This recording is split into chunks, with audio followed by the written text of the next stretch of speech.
What's up, good people? I hope you're having a blessed day. This is High Ground Podcast. I'm Landon. I'm joined by Zach, and we are also joined by our mascot, Shadow, who will be revealed after 100,000 subscribers, so be sure to subscribe on YouTube. Zach, what are we talking about? Spaceballs. Spaceballs. We're doing a retro review of Spaceballs, and this kind of works out well because they did just announce that Spaceball 2 is coming out in 2027, which we are both excited for. Spaceballs was directed by Mel Brooks. It also stars Mel Brooks. It also stars John Candy, Rick Moranis, Bill Pullman, and Daphne Zuniga. And a big cast, great cast. The ratings, it has a 7.1 on IMDb, and then it has a 52% on Rotten Tomatoes, and then it has a 3.4 on Letterboxd. We're going to go ahead and give the floor to Zach. Zach, what's your rating for Spaceballs? I gave it a 6.9 out of 10. 6.9. Let me pull up my rating because I actually forgot. Yeah, I did the same thing right before. I was like, wait, why is it blank? I gave it a 7.1, so that's actually the closest our ratings have been. That's actually, yeah, that's really, yeah. That's good stuff, Zach, do you recommend the movie? Yeah, so for context too, like this isn't, it's one of those movies where it's like, I mean, it's not like a cinematic masterpiece. It's just, if you like funny movie, then watch funny movie. Yes. And this the whole thing with Spaceballs is it's a parody movie. So it's just the main movie franchise. It's kind of like taking jabs at Star Wars. Yes. But what you'll see, like, it's very clear throughout the whole movie. But they do other franchises too. They kind of take jabs at. But that's the whole thing, is it's a parody movie. So if you like that kind of thing, I definitely recommend it. I like parody movies. We talked about this in the past, how we need more parody movies, and ironically, Spaceball 2 got announced. So yeah, perfect timing. But yeah, I loved it. I have a whole list of just jokes to talk about. So yeah. So I gave it, like I said, I gave it 7.1. Like Zach said, it is a parody of Star Wars, Star Trek, sci-fi, classic 80s parody movie. There's a lot of those with the Naked Gun and Hot Shots, and a lot of those classics that just make us laugh and make us enjoy a movie without having to enjoy the cinematic pieces of a movie. This movie came out in 1987. And Zach, what are some of your favorite moments of the movie? If you haven't seen this movie, it's been out for almost 40 years, so you might want to hop on that train because we are going to jump right into spoilers. Zach, what are some of your favorite moments? So I'll just kind of go in order here, and feel free to just interject at any point, and I'll bounce back too. But Pizza the Hut. I was really hungry when I watched that scene. I'm not going to lie. I was like, man, I could use some pizza right now. But yeah, that's when I was like, all right, yeah, first time I ever watched this, I was like, yeah, this is one of those movies where it's just going to be everything on the nose. Yeah. But it was funny, so. I was like the part where he's like, right-hand man takes a bite out of the pepperoni. Yeah. That's always funny to me. I was like, part of me was like, oh, that's disgusting. But the other part was like, you know what? Pizza does sound good. So I was very torn. But yeah, there was that. And then the whole, oh man, this is why I love parody movies. They're so unserious, because the whole Star Trek beaming scene. Yes. Like, all right, well, we developed the beam technology. Would you like to be beamed to HQ, sir? And the president, he was the equivalent of like Palpatine in this movie, you could say. Scroob, yeah. Gets beamed, and then he gets beamed and he's turned the wrong way around. So like his torso's facing the right way, but his lower half is the wrong way. Yeah. So they have to beam him back to fix him. And then they go, would you like us to beam you again? And he goes, no. I'll just meet you there myself. And literally just walks through the door and they're right there. Yeah. I was like, what was the point? Like, so extra. Yes. But yeah, I like, let's jam them, sir. And they just throw jam into the satellite dish. What's wrong with the radar? It's jammed. And then raspberry. It's a Lone Star. He knows I hate raspberry. Also, man, Michael Winslow, man. Love that guy. Oh, all those classic 80s movies. He was in what was Police Academy. He was a part of Police Academy. Yeah. Those are so funny with him in it. And it's also really funny that he was in Spaceballs. Yes. Yeah. Strawberry. It's so good. Yeah, that and then so one of my favorite clips. This is on like right now, especially like on TikTok and Instagram, is like very evident because the announcements, everyone's like reposting stuff. Yeah. The whole I'm surrounded by a-holes. Yeah. Like it's so dumb. I'm like, this is the dumbest thing ever. He goes, I knew it. Which and so that's I'll ask you this too, but I'll start off with who my favorite is. So my favorite character in the Spaceballs movie is by far Dark Helmet. Oh yeah. It's hilarious. It's the dumbest thing ever. But who is your favorite out of the whole? I think this is probably a lot of people's favorite character, but Lone Star, Bill Pullman. Yeah. He did great. I just like the whole scene of when they save the princess for the first time, and they're like going back and forth, like, you listen to me, your highness, and like she's like, you will not talk to me like that, and they just keep going back and forth. And I'm like, that is a funny character. I love that. Yes, I love how he's literally just like he's like Han Solo, Luke Skywalker, and Indiana Jones. That's one character. Yeah. And I love that I did that. Bro. Yeah. Well, even at the beginning with the hat, I'm like, oh. But yeah, that was funny. And then there's like the fourth wall breaks are funny because like they don't happen that often, but when they do, it's like, man, that's like the tape. The VHS joke. Oh my gosh, that is one of my favorite because there's all the tapes, and then you see like Blazing Saddles and all these other like parody movies, but also movies that other cast members have been in. So it was a very like on the nose thing. Yeah. But I love that. And it was just funny. It's like, here, right now. Like, when is now? Right now. Dude. But when did it happen? You just missed it. You just missed it. When? Just now. It's like, what is happening?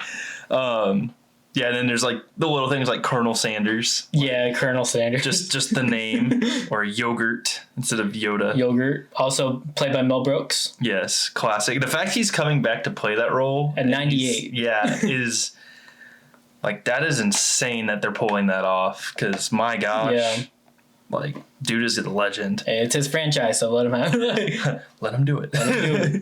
And then there's so I'm going to talk about just straight up references from like other franchises other than Star Wars. So there was a Temple of Doom reference, which was funny because I thought that stood out because the whole Lucasfilm like thing. Transformers at the very end. It's a transformer, and it's like so we just straight up saying it.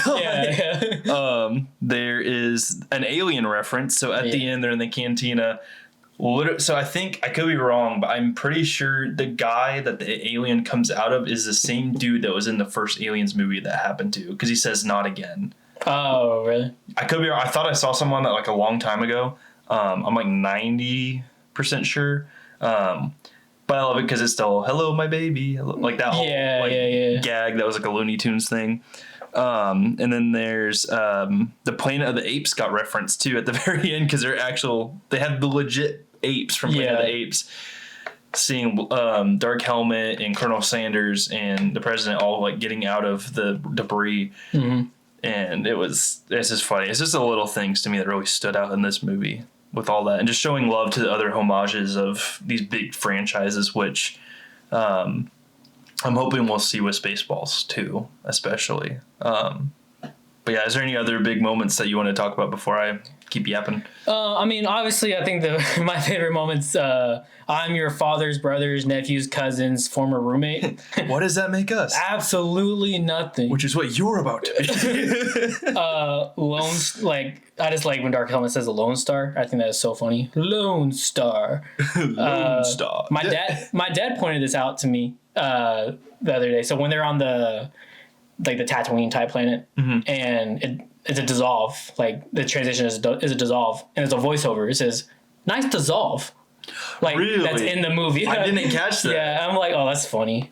And then there's a Falcon Easter egg in the movie. Really? Yeah, so there's a Falcon when they go to the cantina, when they like show the overview of the cantina. There's a Falcon on the bottom right corner of the screen. You'll see a Millennium Falcon. Fun little fact of that, with them having the big freighter. And like you said, they pull a lot from every other movie. every other sci-fi movie to Literally, like every no one's safe from this movie. Yeah, well, that's it. And then we've talked about a lot about the like jokes in this movie. So my all-time favorite in this one has got to be Comb the Desert. When they comb the desert. Comb the desert, and then it literally is literal combs just dragging and raking the desert. And Colonel Sanders is like, "Are you sure this is what he meant?" And Dark Helmet was like, "Of course it is. What else could he possibly mean?" Yeah. Keep combing. And this is so dumb. And keep combing. Literally. And then there's the stunt doubles gag where they catch them. Yeah. And then they turn around and it's not even them and goes, "You idiot! That's your stunt double." Yeah. And then there's the whole evacuation self-destruct scene with another just random just assortment of crazy things happening. That was just crazy. There. The beginning of the movie with the ship just done. Oh, it takes forever to show the whole freaking ship. I was just like, I forgot how long. Oh my gosh! I was literally just like this. Like I was just like head in hand, just stressing. I'm like, how long does this scene last? Like, I think that's such a funny thing, just because like nowadays with TikTok and shorts and reels, like everyone's attention span is so small. Oh yeah. So like in the 80s, they had the attention span to watch all that. Yeah. like even now you're just like, man, this is a really long scene. Right? Well, even think of like just normal Star Wars, because Star Wars A New Hope opens the same exact way. It's just this slow ship slowly coming in. Yeah. It's just they exaggerated it 20 times more on purpose. But I agree. I think that is one thing, and we'll talk more about Spaceballs too, like our thoughts and everything. But to that point, I definitely think that will be one joke they make is like the whole attention span thing. Like I could totally see like there's Subway Surfers at the bottom of the screen or something. That would be funny. If they can pull that off, dude, or they're just like, "Oh, go over here." Yeah. Like the camera starts turning, and then Dark Helmet's like, "No, back up." No. And then so another great scene that's talked about in this movie is when Lone Star and Dark Helmet finally meet. And it's the Schwartz fight. The Schwartz. I love too, like they just straight up didn't care. They're like, all right, the Force is the Schwartz, the lightsaber's the Schwartz. Let's just see how many times we can say this word. The power of the Schwartz. It's so dumb. I was like, man, it's one of those movies you're like, man, this really was a dumb movie. Yeah. But it's brilliant because it's not meant to be a good movie. No, it really isn't. That's the best part about this movie. And they embrace it. And I'm hoping, even like Minecraft, I think they'll draw a lot of inspiration from that when they make the sequel when that comes out. Oh, yeah. But yeah, and so before we go into that, the only other thing I wanted to point out is the whole, there's a fun little line that really stood out to me, and it's "I can't make decisions. I'm a president." I was like, oh, like, man. Wow. It's like, yeah, if they said that today, then R.I.P. the comment section. But yeah, what was there any other thoughts you had that you want to talk about, like with just the Spaceballs specifically? Oh, I mean, I thought one of my favorite moments is when they're fighting with the Shorts, and he hits one of the crew members. Oh yeah, I forgot about that. He did it. What? And it just That was another one of my favorite moments. I love that. That, and then the whole like he made him drop the ring. He goes, "Ha! You fool! You really fell for that?" Yeah, like that's the oldest trick in the book. And then he does it again. It's like, bro, I love it. He's just trolling him. But yeah, and then something else. R.I.P. John Candy. Yes. Barf. That was a funny character as well. I'm a dog and a man. I'm a dog and a man. I'm a Marf. Wait, is it Marf? Is it called a Marf? Something like that. Well, his name is Barf, but his species is like Marf or something dumb like that. Yeah, man, I forgot. Mog. I'm Mog. That's right. Mog. Yeah. But yeah, let's talk about Spaceballs 2. Spaceballs 2. The search for more money. The search for more money, as Mel Brooks says, as yogurt. That would be hilarious if that's the subtitle. There's no way they don't do that, right? Yeah. Like, there's just no way. I've heard of that. I've heard of the Schwartz Awakens. That would be funny. I think because Louis Pullman was also announced to be starring next to his father, Bill Pullman. Yes. So Bob. We hope that his name is Bob the third time. I will be genuinely shocked if they don't just do Bob. Yes. Like, there's no way they don't. I refuse to believe they don't carry the meme on. Literally. And then Rick Moranis returns as Dark Helmet. Yes, out of retirement. Just huge because he is in so many things. And then obviously Mel Brooks returning at 98. Dude. What a guy. I mean, just the commitment to even do that for a movie that is so old yet still so like beloved as a parody movie. One of the best parody movies by far.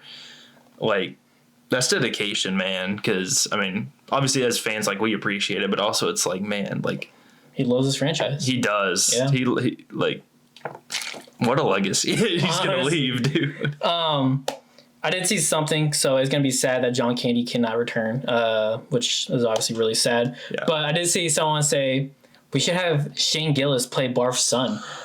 Oh, and I'm like, dude. Yo. Yeah. Of all the people, Shane Gillis would be the best option for that. Yeah, man. Like as Barf's son, that would be great. And I hope they're just like, all right, just do your thing. Just be yourself, you know? Which is basically what they did with the original cast. But that is a great thing about Spaceballs too, is we have so many comedians out there. Nate Bargatze, Shane Gillis, Sebastian Maniscalco. Yes. There's so many like comedians nowadays that have already transitioned to acting that it's easy the actor process. Yeah, the actor pool is going to be so great in this film. But yeah, Spaceballs 2 comes out in 2027.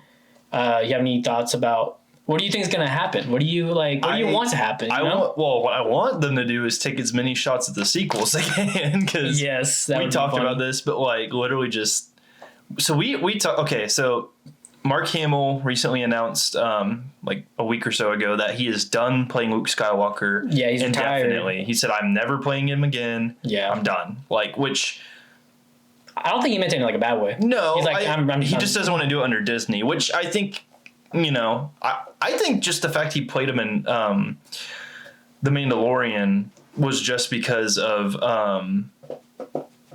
what's his name? I'm blinking on the name. Where's the cowboy hat?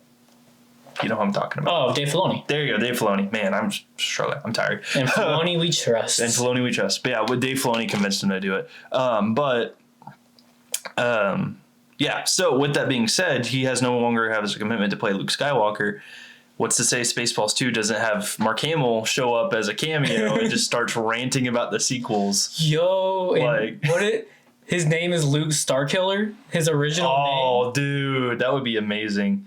I hope they do. Just give him free reign, because he's made it very clear he is not happy how they treated Luke with the sequels. Yeah. So he spoke out about that recently. Yeah. So I would not be shocked if now that he's able to, he could just let it rip. Let it rip on Disney. Man. But they'll definitely make fun of it. I think it's inevitable. I mean, Spaceballs does not hold back when it comes to that stuff. Yeah. Even their announcement literally picking on every single franchise known to man. I want to talk about that. Okay, so, like we said, we want them to pick on the sequels, but these are all the franchises that they probably will pick on. Yeah. Because it was released in their opening release crawl of the movie. So, 2 Dunes, 7 Jurassic Parks, 2 Avatars plus 3 upcoming Avatars, making 5 Avatars, 36 MCU movies with 2 different Robert Downey Jr.'s, DCU attempt number 1,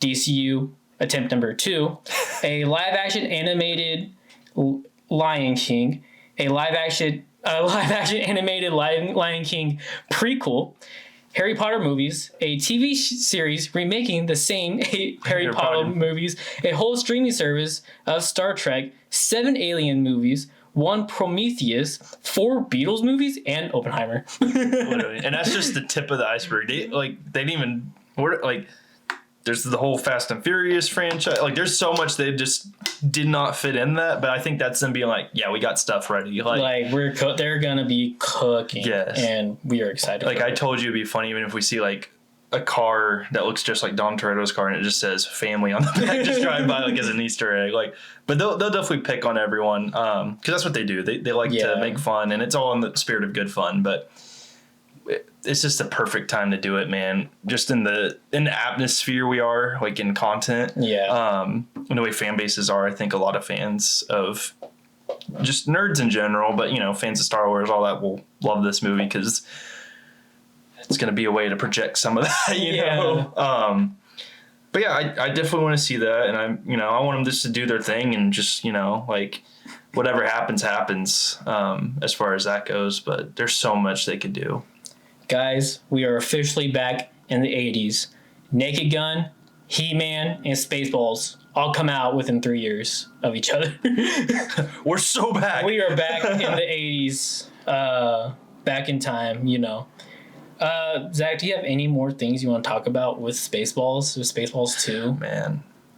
I mean, I feel like we've hit everything. Yeah, but it's a pretty short movie, but it's a good movie. Oh yeah, it's definitely the fact that you were able to jam pack all the stuff in it that they did. Well, they even made a joke about that in it. They're like, "Hurry, we gotta finish the movie" or something. Oh yeah, yeah. It is a surreal movie, but yeah, I have high hopes for it. I think it'll perform good as far as just like for people like us that were a fan of the first and like comedies, but just do their thing. And yeah, I'm anxiously waiting to see how that plays out.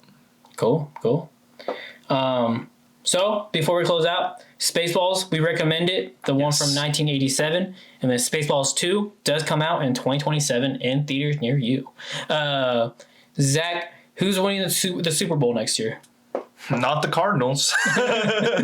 No,